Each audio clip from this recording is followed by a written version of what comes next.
The photograph should never have mattered, and yet it detonated like a controlled explosion planted directly beneath a carefully constructed public life. One frame, one flash, one fraction of a second stolen from the dark. Jamie Dornan did not pose for it. He did not author it. He did not consent to the narrative it would unleash. But the moment it surfaced, truth became irrelevant, because the internet does not ask what happened, it asks what it can turn into a story. And this story arrived already sharpened, already dangerous, already primed to feed something far more corrosive than curiosity. Here is what people refuse to admit. This was never about a woman. It was about permission. Permission to intrude. Permission to dismantle the illusion that some public figures have earned the right to a private interior life. Dornan's reputation, the disciplined actor, the reformed heartthrob, the family man who escaped the madness of his own mythology, made him irresistible as a target. Not because he was scandalous, but because he wasn't. And in the attention economy, restraint is an invitation. The image itself was unremarkable if you removed the hunger surrounding it. Two figures walking through London after dark. No red carpet. No entourage. No orchestrated visibility. The woman's face partially obscured by shadow and mist, her presence unforced, unperformed. Dornan's expression relaxed in a way cameras rarely allow him to be. And that was the mistake. Not the walk. Not the company. The expression. Because it suggested something the public feels entitled to consume, access to the unguarded man behind the mask. Within minutes, the photograph escaped containment. Screenshots multiplied faster than explanations ever could. Social platforms lit up not with questions, but conclusions masquerading as analysis. Body language experts materialized out of nowhere.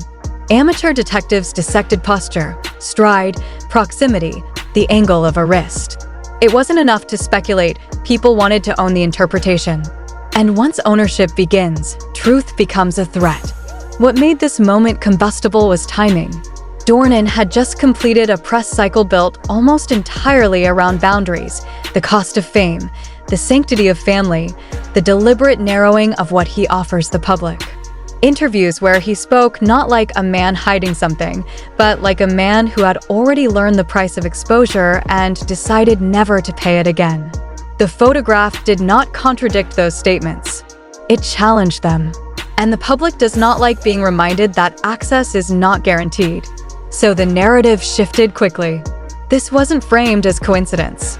It was framed as contradiction. If he values privacy, why is he out? If he has nothing to hide, why hasn't he explained? The logic was circular, but effective. Silence became suspicious. Composure became calculated. The more he refused to perform reassurance, the more aggressively the audience demanded it. And then there was the woman, unnamed, undefined, and therefore infinitely malleable. She became whatever the story required her to be. A secret lover, a hidden affair, a career risk, a moral test. Her anonymity was treated not as a boundary, but as provocation. In reality, she did nothing but exist beside him. But existence is enough when projection is the currency. This is where power dynamics quietly reveal themselves. The public often believes celebrities wield all the power. Money, influence, platform. But moments like this expose the inversion. A single image, captured without consent, interpreted without context, distributed without restraint, can strip control instantly. The audience becomes judge and jury. The subject becomes reactive by default. And any attempt to correct the record is framed as damage control rather than truth. Dornan understood this instinctively. Those close to him would later say he recognized the trap almost immediately. Respond, and you validate the intrusion.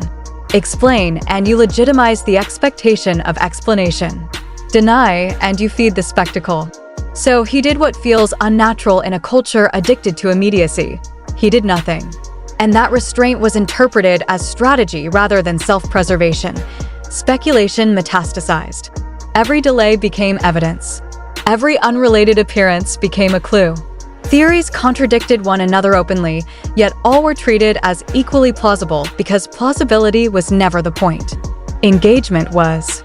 The image wasn't analyzed to understand, It was weaponized to sustain attention. And here is the uncomfortable truth most commentary avoided. This obsession was not fueled by betrayal, but by disappointment. A certain segment of the audience needed Dornan to fall. Not because he had done anything wrong, but because stability is boring and mystery destabilizes the hierarchy between observer and observed. If he could exist quietly, if he could build meaning outside the spectacle, then what? Did that say about the audience's claim to him? The narrative reached its most volatile stage when media outlets began hinting at revelations they did not possess. Headlines appeared, vanished, reappeared in altered form. Anonymous sources spoke in riddles. Not just anyone. People would be surprised. Language designed not to inform, but to suspend. This was not journalism, it was theater. And Dornan, without speaking a word, was cast as both protagonist and antagonist. Behind the scenes, his life continued with frustrating normality. Meetings, commitments, quiet routines. But there was a perceptible shift. Those who encountered him during that period described not panic, but a kind of weary recognition. He had seen this cycle before. He knew how long it could last. And he knew something else the internet didn't. The truth, when it arrived, would not satisfy anyone addicted to the myth. Because the myth was never about romance. It was about narrative control. Who gets to define meaning? Who gets to decide what a moment represents? And why does the absence of scandal feel like an insult? The breakthrough, when it came, did not arrive through gossip channels. It arrived sideways, almost accidentally, through a publication uninterested in spectacle.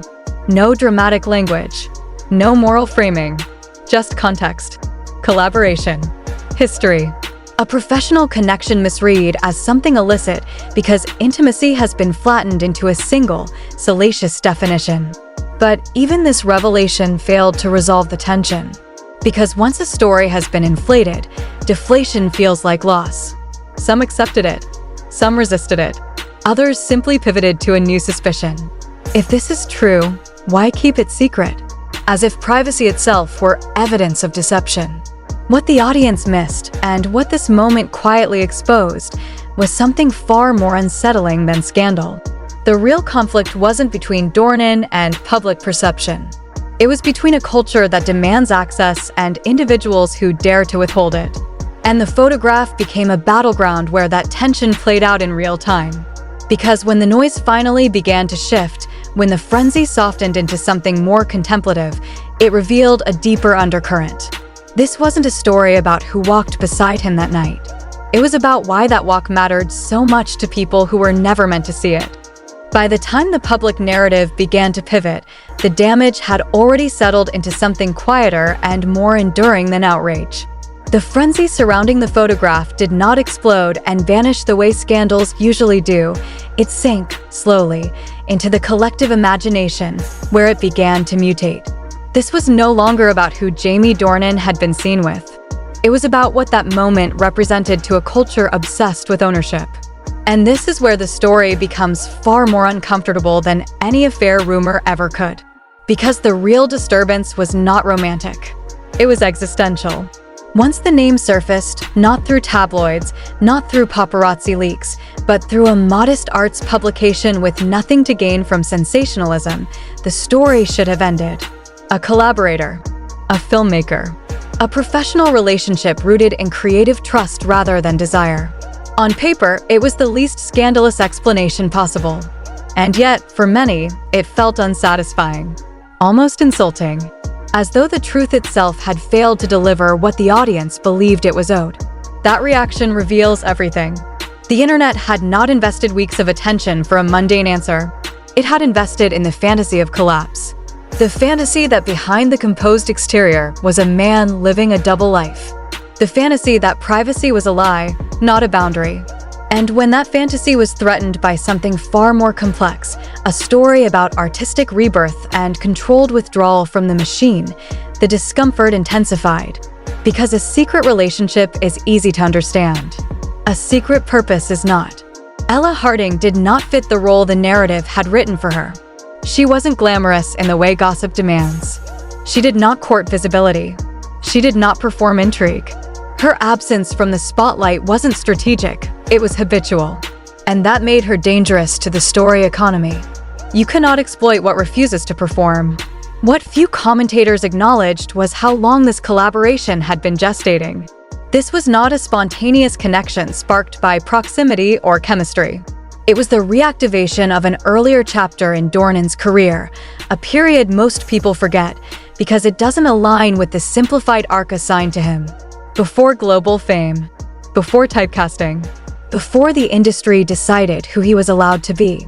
After 50 Shades, Dornan had won something most actors chase for decades: visibility. And with it, he lost something harder to recover: authorship over his own identity. The roles that followed paid well, traveled far, and hollowed something out quietly. He became recognizable everywhere and understood almost nowhere. Ella Harding existed outside that economy. Independent film circles operate on a different currency: patience, risk, emotional precision. She was not interested in restoring his image. She was interested in interrogating it. And that distinction matters more than people realize. When Dornan reached out to her, it was not an attempt to escape scandal or reinvent himself publicly. It was a private decision to reclaim depth in a profession that rewards surface. The project they discussed was never designed to trend. It was designed to survive scrutiny without applause. This is why the photograph mattered more than it appeared to. It accidentally exposed a truth the audience wasn't meant to access yet. Dornan was disengaging from the performance they had grown accustomed to consuming. Not retreating from work, but retreating from visibility as validation. And that is profoundly destabilizing in a culture built on constant disclosure. To the outside world, their meetings looked intimate because intimacy has been stripped of nuance. Two people walking late at night after long conversations must, in the popular imagination, be involved romantically. There is no category for intellectual or creative intimacy anymore, not one that excites engagement anyway. So the story had to be reframed into something digestible. But behind closed doors, what was unfolding was far more radical than a romance. It was an actor confronting the long-term cost of being misread, of having his emotional range flattened into caricature, of realizing that fame does not just amplify, it edits. It removes complexity until only what sells remains. The irony is that this process mirrored exactly what the public was doing with the photograph, reducing a multi-layered reality into a single, clickable narrative. And in resisting that reduction privately, Dornan became a threat to the very system that elevated him. This is where power dynamics invert again. The entertainment industry thrives on predictability. Actors who understand their lane are rewarded. Actors who step outside it without permission are scrutinized. Collaborating on a quiet, emotionally demanding independent project after years of commercial visibility is not a neutral move. It is a withdrawal of consent from the spectacle. And withdrawal is always punished before it is understood. The reason some refuse to believe the explanation had nothing to do with evidence. It had everything to do with implication. If Dornan could choose meaning over momentum, depth over dominance, then the audience's leverage diminished. He was no longer negotiating his relevance through them. This is why even after the clarification, commentary continued to circle back to suspicion. Why so secret? Why so quiet? Why not control the narrative? Because controlling the narrative would have meant participating in the same economy he was deliberately stepping away from.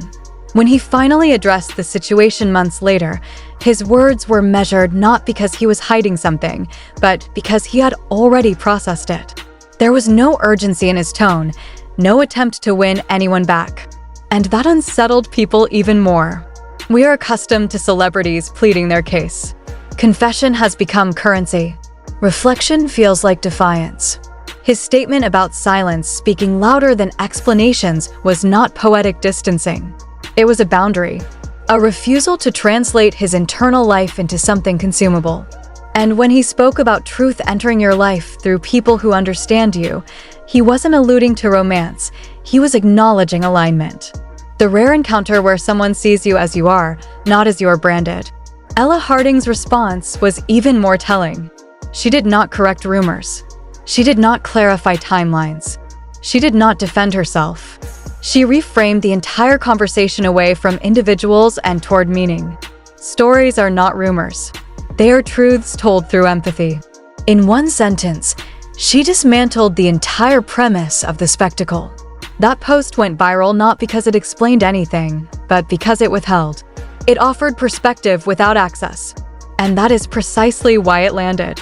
Slowly, almost reluctantly, the tone shifted. Not into apology, but into reassessment. The public began to realize, not consciously, but viscerally, that they had been staring at the wrong question all along. This was never about a hidden woman. It was about a man renegotiating his relationship with visibility, relevance, and self-definition.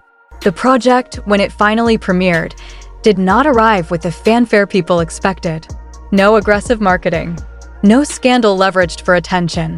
Just a film that asked its audience to sit with discomfort, with grief, misinterpretation, and the violence of being misunderstood at scale. Critics responded not because it was shocking, but because it was restrained. Vulnerability without exhibitionism. And that restraint is what made it powerful. Because the film was not an answer to the photograph.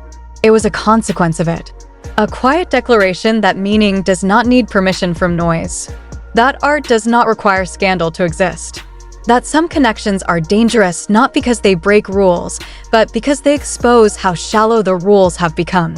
By the time the credits rolled, something had shifted permanently. Not in headlines, but in perception. The public had been invited gently, without instruction, to recognize its own role in the distortion. And that recognition lingered far longer than outrage ever does. Yet even then, the story was not complete. Because what remained unresolved was the most unsettling question of all. If the truth did not shock, if it did not titillate, if it did not satisfy the hunger for drama, why did it feel so destabilizing?